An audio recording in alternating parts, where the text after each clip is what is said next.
안녕하십니까 성도 여러분.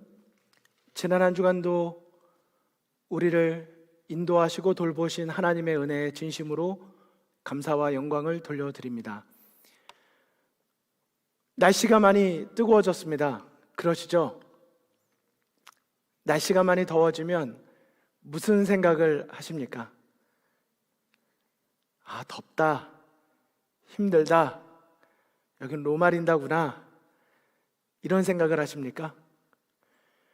날씨가 앞으로 더 뜨거워질 것입니다. 우리들이 가지고 있는 하나님을 향한 사랑은 그보다 더 뜨거워지겠다 결심하고 또 그렇게 노력하는 우리 모두가 되시기를 간절히 바랍니다. 저는 회복을 위한 말씀 시리즈를 이어가고 있는데요, 오늘 그 6번째 말씀의 시간이 되었습니다. 오늘 설교의 본문의 말씀을 드리기에 앞서서 한 가지 안내 말씀을 먼저 드리도록 하겠습니다. 5월 1일이 내일 안식일입니다. 내일서부터는 우리 국어부 모든 성도님들께서 오전 10시까지 교회에 오셔서 안식일 학교와 또 이어지는 설교 예배에 참여하실 수 있으시겠습니다. 우리 10시까지 오시면 되신다는 것 기억해 주시고요. 또 엘다솜 성도님들께서는 여전히 온라인으로 어린이 또 청장년 안식일 학교 교과가 9시 50분 혹은 10시부터 진행되고 있기 때문에 11시 10분에 우리 친교실에서 설교 예배가 진행이 됩니다. 우리 이 점을 기억하시고 이제는 신청하시는 것 없이 누구나 다 오시면 교회를 자체적으로 방역을 하고 또 안전하게 함께 예배 드리도록 하시겠습니다. 자, 오늘은 회복을 위한 말씀 시리즈 6번째 시간으로 복음 능력의 회복이라고 하는 제목으로 우리 성도님들과 함께 말씀의 은혜를 나누고자 합니다. 복음 능력의 회복, 그것은 어떤 의미가 있을까요? 아마 모든 분들께서 황금시대라는 말을 들어보신 적이 있으실 것입니다. 이게 어원적으로 쓰이기도 하고 또 비유적으로 쓰이기도 하는데요, 어원적으로 보면은 고대 그리스 사람들이 이 인류의 역사를 5가지 시대로 구분을 하였는데 금, 은, 청동, 그리고 영웅, 철, 이렇게 5가지의 시대로 구분하고 그 첫 번째 시대를 가장 화려하고 가장 강력한 것, 가장 좋은 것으로 이 황금, 그리고 그 황금 시대라 이렇게 말했다고 합니다. 이상향이라고도 말할 수 있겠죠. 비유적으로는 우리가 어떤 당대에 가장 기억에 남고 가장 탁월한 어떤 최고의 시기를 일컬을 때 황금 시대 혹은 황금기다 이렇게 말하곤 합니다. 우리 인류의 역사를 구속의 역사라는 것 우리 모두가 다 잘 알고 계십니다. 타락한 인류를 구속하시기까지 인간의 역사는 아담 이후로 지금까지 계속 이어져 가고 있습니다. 이 구속의 역사의 기간 중에 글쎄요, 이렇게 딱 말하기는 사실 어떤 면으로는 맞진 않지만, 그러나 우리가 조금 더 설교에 집중하기 위해서 표현을 해보자면, 인류의 역사에 있어서 황금시대, 황금기라고 한다면 인간에게 어느 시대가 가장 황금기라고 말할 수 있을까요? 구약시대, 신약시대, 또 오늘날 시대, 뭐 이렇게 여러 가지로 구분할 수 있을 텐데요, 제가 생각할 때는 그래도 예수님께서 이 땅에 성육신 하신 시대가 가장 인류 구속의 역사에 가장 탁월한 황금기가 아니었을까, 저는 이렇게 생각을 합니다. 그 이유는 다음에 보시는 3가지 성경절 때문입니다. 한번 보실까요? 요한복음 14장 9절이요, 예수께서 이르시되 나를 본 자는 아버지를 보았거늘 어찌하여 아버지를 보이라 하느냐. 나를 보는 자는 나를 보내신 이를 보는 것이니라. 또요, 요한복음 15장 23절에 나를 미워하는 자는 또 내 아버지를 미워하느니라 라고 말씀하셨습니다. 이해되시죠? 왜 예수님께서 성육신하셔서 이 땅에 오신 시대를 굳이 황금시대라고, 인간의 구속의 역사에서 황금시대라고 말할 수 있다고 생각하는 것일까요? 하나님을 눈으로 보고, 하나님을 귀로 듣고, 그분의 음성을 듣고, 그분을 만지고 할 수 있는, 정말 이렇게 어떤 대제사장만이 특별한 장소에서가 아니라 너나 나나 누구라도 하나님을 보고 듣고 만질 수 있는 이 특별한 시대를 살았기 때문에 저는 예수님의 성육신 시대를 구속의 역사의 황금시대라고 말할 수 있지 않을까, 이렇게 생각을 하게 된 것입니다. 그런데 오늘 나누고자 하는 말씀은 바로 이것입니다.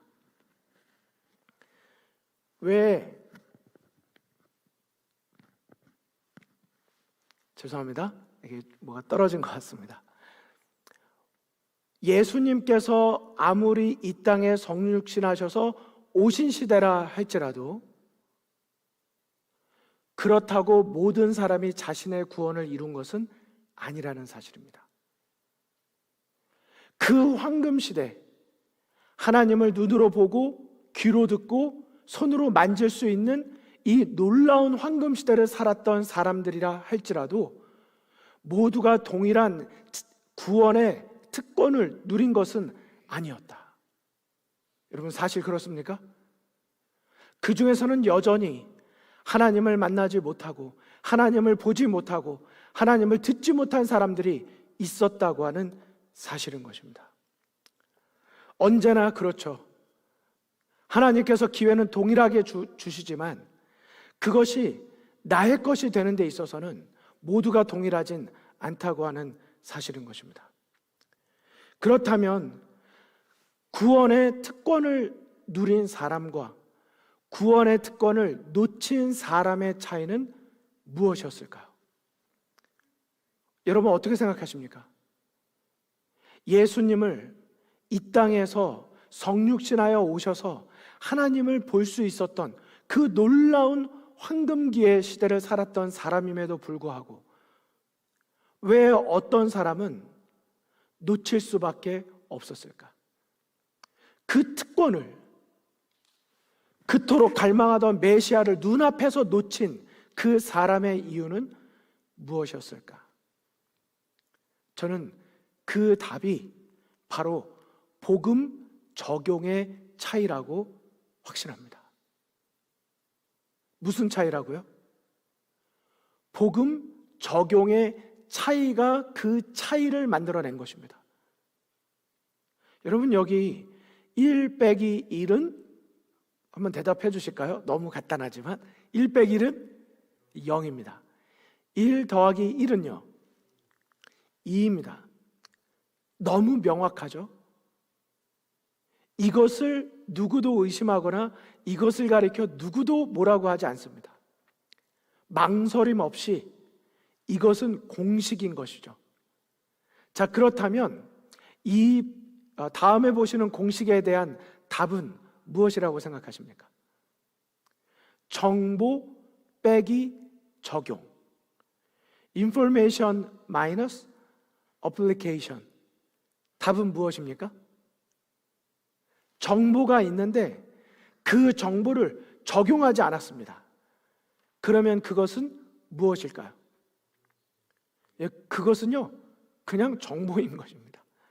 정보가 있는데 그것이 적용되지 않았을 때는 그것이 정보에 지나지 않는 것입니다.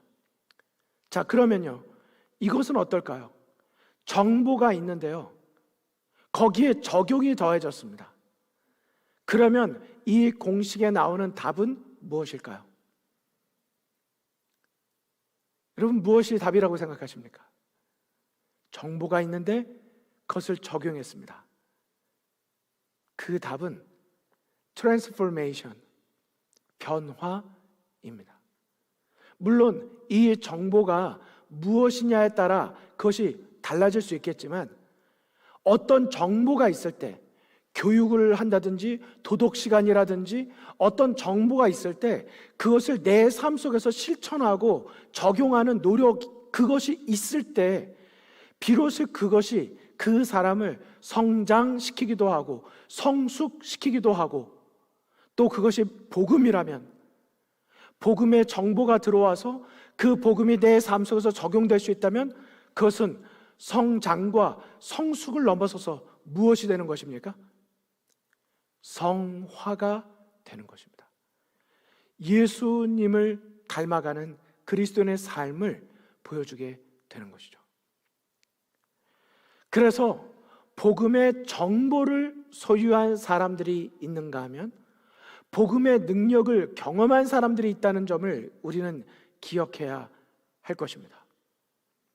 여러분, 다음에 보시는 그림, 잘 아시는 12해를 혈류병으로 앓던 여인에 대한 장면인데요, 한쪽 그림에는 그 여인을 둘러싸고 있는 무리들이 있고요, 다른 한쪽에는 그 여인이 예수님을 만지고자 하는, 그 옷깃을 만지고자 하는 그림이 있습니다. 흑백으로 나타난 그림에는요, 예수님의 주변에 모여있던 사람들이 있습니다. 다른 한쪽에는요, 예수님을 직접 접촉한 사람이 있습니다. 여러분, 이 둘의 차이는 무엇이라고 생각하십니까? 지금 보신, 사실 이런 내용을 많이 들어오셨을 것입니다. 설교를 하신 분도 계실 거고요, 개인 말씀 묵상해서 이걸 나누신 분도 계실 거고요, 또 지금 한두 번 들은 설교가 아닐 것입니다.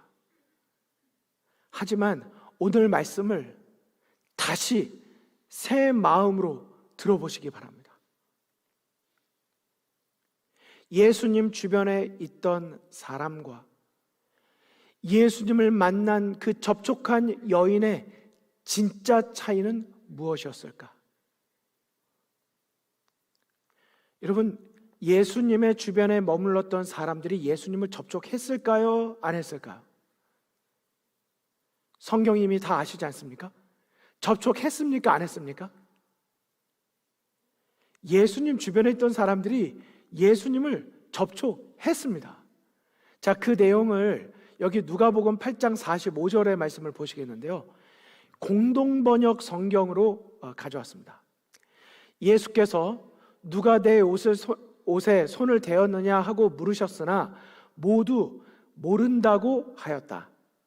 베드로도 선생님, 군중이 이렇게 선생님을 에워싸고 마구 밀어대고 있지 않습니까? 하고 대답하였다. 자, 예수님께서 그냥 이렇게 막 이렇게 걸어가신 것이 아니라 예수님 걸어가실 때 너무나도 많은 사람들이 또 모였기 때문에 이리 밀리고 저리 밀리고 하는 일들이 있으셨습니다. 분명히 예수님을 접촉한 사람들이 예수님의 주변에 있었습니다. 하지만 그들에게는 무엇이 없었어요? 복음의 주인이신 예수님을 접촉했음에도 불구하고 그들은 복음의 능력을 경험하지 못했습니다. 여러분, 내가 잃었던 것을 되찾든지요, 아니면 길을 가다가 무엇을 주었든지요, 아예 내가 상관없는 곳에 살고 있다가 내가 그걸 발견 못했다 그러면 별로 아깝지 않습니다. 그런데 내가 온종일 내가 밭을 캐고 여러 가지 일을 했는데 딱 고기만 안 켜봤는데 거기에 보물이 들어있었다. 여러분, 열쇠나 뭘 잃어버렸을 때 그 기억이 있지 않으십니까? 내가 설마 거기는 아니겠지 하고 다른 데는 다 찾아보고 맨 마지막에 거기 한번 만드는데 거기 딱 있는 것. 왜 우리는 이 모든 경험을 갖고 있는 것일까요? 예수님과 접촉했음에도 불구하고 그 능력을 경험하지 못한 사람보다 더 아까운 사람이 있을까? 예수님께서 성육신하신 시대를 살아갔던 사람들보다 더 아까운 사람들이 있을까? 여러분, 이 부분에 대한 시대의 소망에는 다음과 같이 우리에게 말해주고 있습니다. 제가 한번 읽어드리도록 하겠습니다.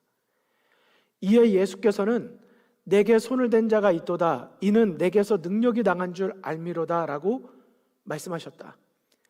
구주께서는 믿음으로 만지는 것과 무관심한 군중의 우연한 접촉을 구별하실 수 있었다 말씀하셨습니다. 두 가지 접촉이 있다고 말씀하셨죠. 믿음으로 만지는 것, 그리고 우연한 접촉. 그런데요, 여기 우연한 접촉 앞에 무슨 말이 붙었는지 기억나십니까? 믿음으로 만지는 것과, 자, 그 다음에 뭐라고 되어 있었습니까? 무관심한 군중의 우연한 접촉이었습니다. 예수님 주변에 있었던 사람들, 몸으로는 분명히 예수님 곁에 있었습니다.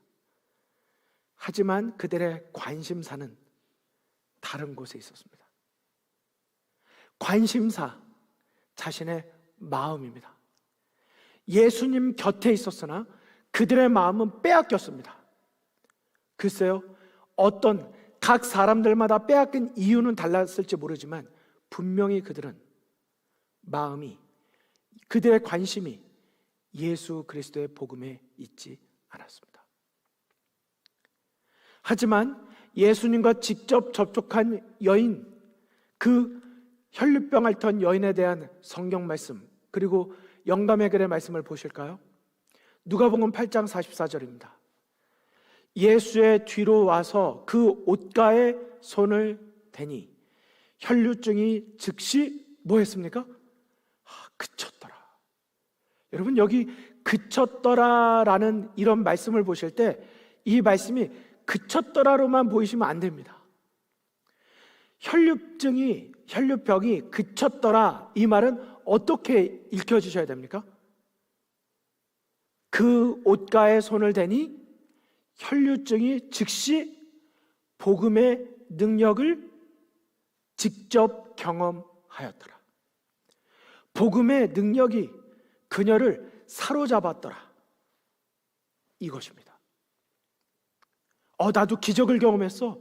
하나님을 만나는 경험을 했어. 내가 하나님을 증거했어. 여러분, 이 모든 것들은 복음의 능력을 경험한 것입니다.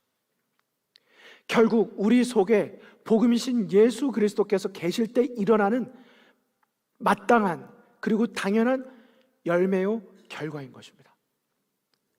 자, 이 부분에 대한 영감의 글은 뭐라고 말씀하시는지 한번 또 보시겠습니다. 절호의 기회가 왔다. 그 여자는 드디어 크신 의원이신 예수 앞에 있게 된 것이다. 그러나 그 여자는 혼잡 속에서 예수의 모습을 잠깐 스쳐 보았을 뿐 그에게 말할 수도 없었고 그를 붙들 수도 없었다. 자, 그 다음 말씀 중요합니다. 구조될 유일의 기회를 놓칠까 두려워서 그 여자는 앞으로 밀고 나가면서 혼잣말로 그 겉옷만 만져도 구원을 받겠다고 하였다. 그 여자는 예수께서 지나실 때에 앞으로 나아가서 예수의 옷가를 간신히 만지는 데 성공하였다. 그러나 그 순간에 그 여자는 자기가 나았다는 것을 알았다. 그 한 번의 만짐에 그 여자의 일생의 믿음이 집중되었고 그 즉시로 그 여자의 고통과 쇠약함은 완전한 건강의 활력으로 바뀌었던 것이다. 여러분, 아멘이십니까? 여러분, 혈루증을 앓던 이 여인의 동작이 나옵니다. 두 가지 표현이 나왔었는데요, 하나는요, 앞으로 밀고 나아가면서라고 했고요, 또 하나도요, 앞으로 나아가서 예수의 옷가를 간신히 만지는데 성공했다 그랬습니다. 여러분, 여기 보시면요, 아까 예수님 주변에 있었던 사람들도 행동이 있었습니다. 지금 이 여인도 행동이 있었습니다. 그런데 그들의 행동에는 차이가 있었습니다. 무슨 차이였습니까?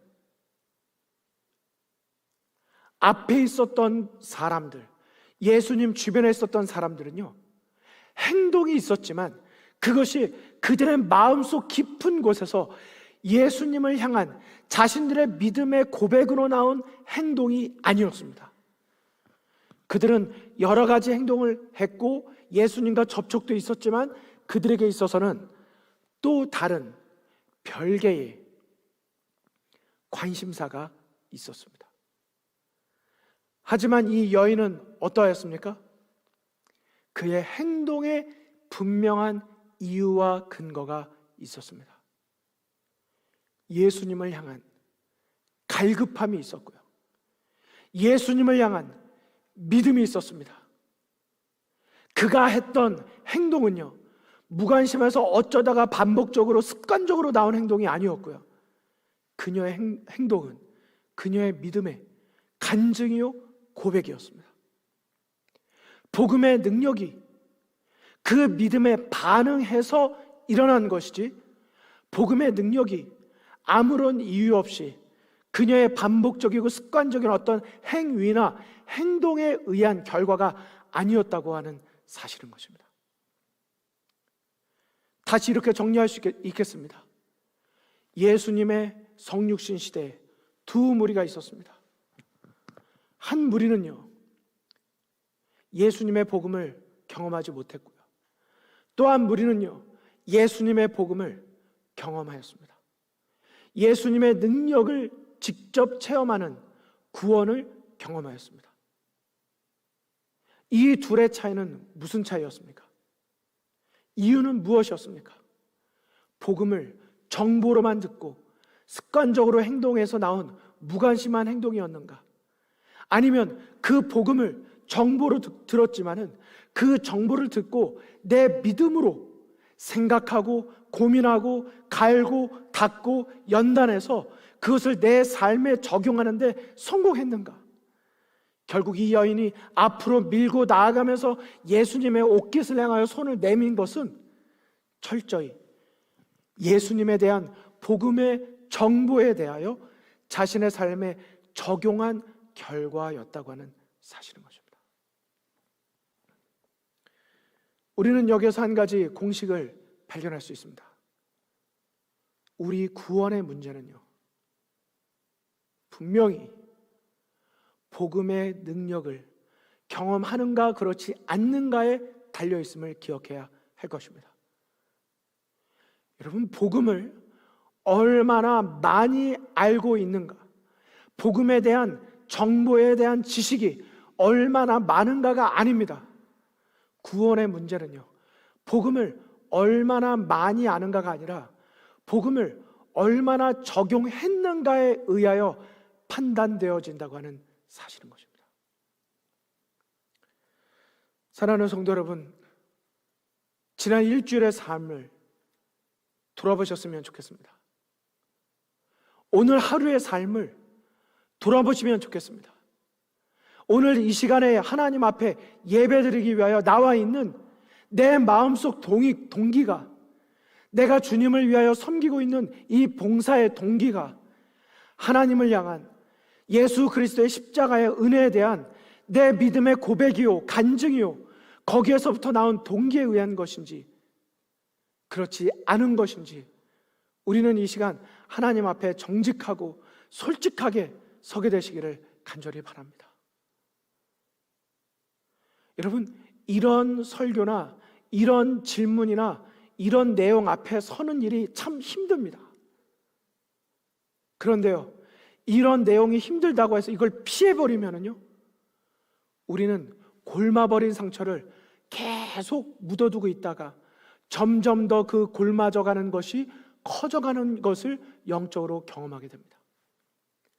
하지만 내 현실이, 내 과거가 하나님 앞에 너무나도 부끄럽고 죄스럽지만은 그러나 그것을 깨우쳐 주시는 분이 성령 하나님이시오, 이것을 말씀하시는 분이 나를 사랑하셔서 나를 구원하시기 위하여 부르시는 것이라면, 여러분, 지금 이것이, 지금 이때가 그분의 복음의 능력을 경험해야 될 때임을 기억하시기를 간절히 바랍니다. 성령 하나님의 이러한 역사를 우리는 결코 놓치지 말아야 할 것입니다. 저는 지난 안식일에 우리 성도님들께 설교를 드리면서 자전거를 아십니까? 라는 아주 황당한 질문을 드렸었습니다. 저는 또다시 질문을 드리고 싶습니다. 혹시 지난주 자전거를 아십니까? 자전거 구조를 아십니까? 자전거 동작 원리를 아십니까? 자전거의 값을 아십니까? 역사를 아십니까? 여러 가지 질문을 드리면서 안양시청 웹사이트를 들어가 보시라고 한번 말씀을 드렸는데요. 혹시 직접 들어가 보신 분 계십니까? 적용에 성공하신 것입니다. 그런데요, 아무리 그 적용에 성공해서 거기에 들어가서 그걸 다 보셨다 하더라도 아직도 자전거를 안 타보셨다면 자전거에 대한 역사, 구조, 작동 원리, 이 모든 것들이 아무 소용이 없음을 기억해야 할 것입니다. 여러분, 물론 역사를 배우고 구조를 알고 또 그와 관련된 동작 원리를 과학적으로 1, 2, 3 다 이렇게 배우고 나면요, 도움이 됩니다. 분명히 도움이 됩니다. 정말 저는 그런 일을 많이 해보시라고 말씀을 드리고 싶습니다. 하지만 그것만으로는 부족합니다. 그것만으로는 복음의 능력을 경험할 수 없습니다. 자전거를 타는 그 맛과 그 기쁨과 그 실력을 키울 수가 없는 것입니다. 한 번 넘어지고 두 번 넘어져도 일단 타보셔야 하는 것입니다. 복음도 마찬가지입니다. 수십 년 설교를 듣고 수백 번 성경을 읽고 수백 개의 성경절을 암송한다 하여도, 그래서 내 집에 상장이 많고 내가 지금 암기할 수 있는 것이 정말 많아도 그 모든 것의 주인이신 예수님과 단둘이 동행하는 기쁨을 모르고 그 주님을 바라보는 데서 아무런 기쁨이 없고 내 마음의 생각의 관심사가 여전히 세상의 것들에 가득 차서 예수님을 깊이 생각하고 예수님과 기도하기에는 너무나도 시간이 없다고 느끼시고 계시다면 죄송합니다. 예수님 곁에 계실지는 모르지만 예수님과 접촉하지는 못하신 것입니다. 예수님은 왜 오늘도 우리를 말씀 앞으로, 주님 앞으로 인도하셨을까요? 복음에 관한 정보를 더 많이 얻으라고요? 믿음으로 말미암는 의에 대한 그 원리를 깨달으라고요? 아닙니다. 나와 한 번이라도 제대로 눈을 마주치고 나와 한 번이라도 기쁨의 교제를 나누자. 내가 찬양을 1절, 2절, 3절 중에 후렴 부분만 부른다 할지라도 그 한 부분으로 인하여 내 하나님을 찬양하는 데 기쁨이 있고 눈물을 흘릴 수 있다면 하나님은 오히려 그것을 4절까지 3절까지 완벽히 다 외운 것보다 더 원하신다고 하는 사실인 것입니다. 성령 하나님께서는 우리에게 인포메이션을 더 주시기 위하여 역사하고 계신 것이 아니라 우리가 이미 받은 빛, 그 인포메이션, 그 정보들을 우리의 삶에 적용하시기 위하여 우리 속에 역사하기를 원하시고 계십니다. 변화되는 삶이죠. 변화시키시기 위하여 예수님께서 우리 안에 오시기를 원하시고 성령 하나님께서 우리 속에서 역사하고 계신 것입니다. 사랑하는 성도 여러분, 우리의 신앙생활은 넘어지지 않기 위한 것이 아니라 넘어지더라도 다시 일어서는 경험을 위해서 신앙생활을 한다는 사실을 기억하시기를 간절히 바랍니다. 그래서 자꾸 자전거 예를 드리는 거예요. 자전거를 타면 넘어질 때가 있거든요. 그걸 두려워하시면 안 됩니다. 신앙생활도 마찬가지입니다. 하나님은 진정으로 그런 사람을 찾고 계십니다. 로마서 1장 16절의 말씀, 이렇게 말씀하셨습니다. 내가 복음을 부끄러워하지 아니하노니 이 복음은 모든 믿는 자에게 구원을 주시는 무엇이 된다고요? 다시요. 무엇이 된다고요? 여러분, 복음은 능력입니다. 복음은 변화시키는 능력입니다. 복음은 정보가 아닙니다. 이 사실을 잊으시면 안 됩니다. 복음은 분명히 복음은 능력입니다. 우리 모두가 익히 많이 들어서 잘 알고 계시는 탁월한 설교자, 탁월한 전도가였던 우리 D.L. 무디 목사님은 다음과 같이 말씀하셨다고 합니다. 성경은 정보를 위한 책이 아니라 변화를 위한 책이다. 그리고 성경은 우리에게 다음과 같이 말씀하십니다. 너희는 옷을 찢지 말고 마음을 찢고 너희 하나님 여호와께로 돌아오라고 말씀하십니다. 은혜롭고 자비로우시고 노하기를 더디하시고 인하가 크시사 뜻을 돌이켜 재앙을 내리지 아니하시는 바로 그 주님께서 우리 속에서 착한 일을 시작하실 뿐만 아니라 그 일을 끝까지 이루시기를 원하고 계심을 기억하시기를 간절히 바랍니다. 여러분, 시작은 그분께서 하시고 완성은 우리가 하는 것이 아닙니다. 그렇다면 아직도 믿음으로 말미암아 의에 이르는 구원의 도를 이해하지 못하신 것입니다. 시작하신 그분께서요, 우리 속에서 그 일을 완성하시기 위하여 성령을 보혜사로 보내주시고, 그분은 성령 하나님을 의지하고 진정으로 하나님을 닮아갈 수 있도록, 깨어진 하나님의 형상을 회복할 수 있도록 하늘 지성소에서 지금도 우리를 위하여 중보자로 봉사하고 계심을 우리는 잊지 말아야 할 것입니다.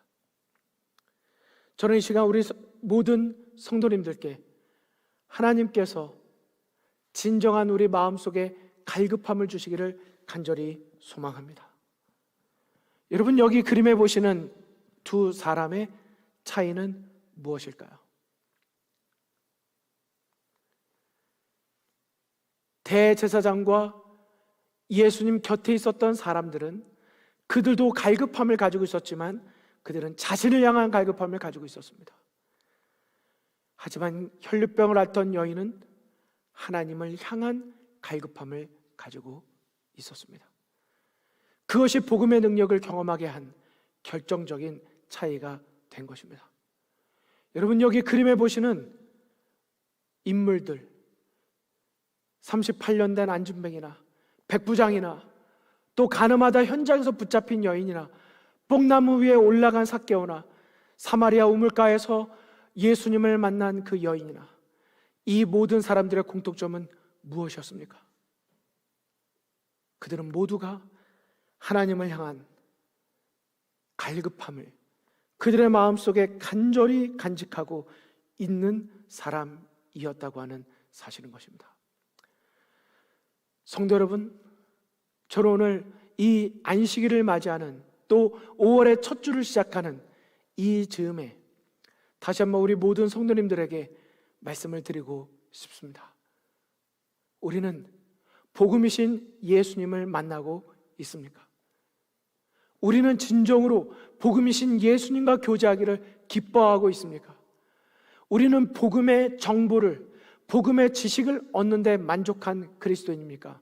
아니면 복음의 능력을 경험하는, 정말 하나님을 향한 갈급함을 마음에 가지고 있는 그리스도인으로 살아가고 있습니까? 부디 성령 하나님께서 우리 각자의 심령마다 이 시간 역사하여 주시고 예수 그리스도, 그분의 이름이 우리의 삶에서 열매 맺는 축복의 십자가가 되기를 간절히 소망하면서 말씀을 마치겠습니다.